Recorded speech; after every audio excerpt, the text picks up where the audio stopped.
एक बार की बात है, एक घने जंगल में एक शेर रहता था। वह जंगल का राजा था और सभी जानवर उससे डरते थे। शेर रोज शिकार करता और जंगल के दूसरे जानवरों का मांस खाकर अपनी भूख मिटाता।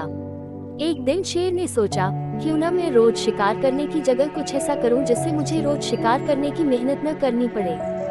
ये सोचकर उसने सभी जानवरों को बुलाया और कहा, देखो, मैं रोज शिकार करता हूँ जिससे तुम्हारे कई साथी मारे जाते हैं।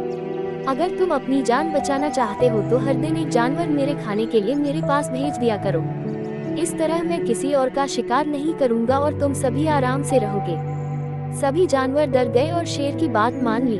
अब हर दिन एक जानवर शेर के खाने के लिए भेजा जाने लगा। एक दिन एक चालाक लोमड़ी की बारी आई। वह सोचने लगी, अगर मैं भी शेर के पास जाऊंगी तो वह मुझे खा जाएगा।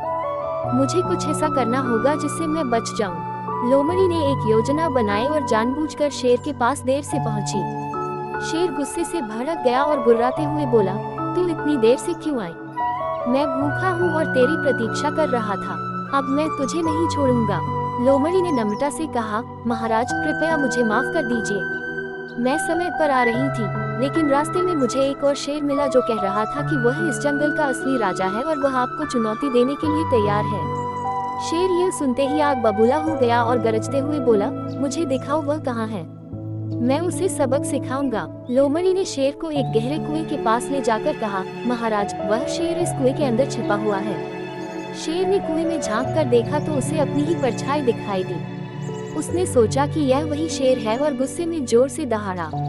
उसकी आवाज कुएं से वापस गूंजी, जिससे उसे लगा कि दूसरा शेर भी दहाड़ रहा है। गुस्से में आकर शेर ने कुएं में छलांग लगा दी और डूबकर मर गया। इस तरह चालाक लोमड़ी ने अपनी जान बचाई और जंगल के बाकी जानवरों को भी शेर के आतंक से मुक्त किया। सीख हमें ये कहानी से मिलता है कि बड़ी से बड़ी समस्या का हल निकाला जा सकता है। जैसे वह लोमड़ी चतुर चालाक थी, वैसा भी आप भी बनने की कोशिश करें।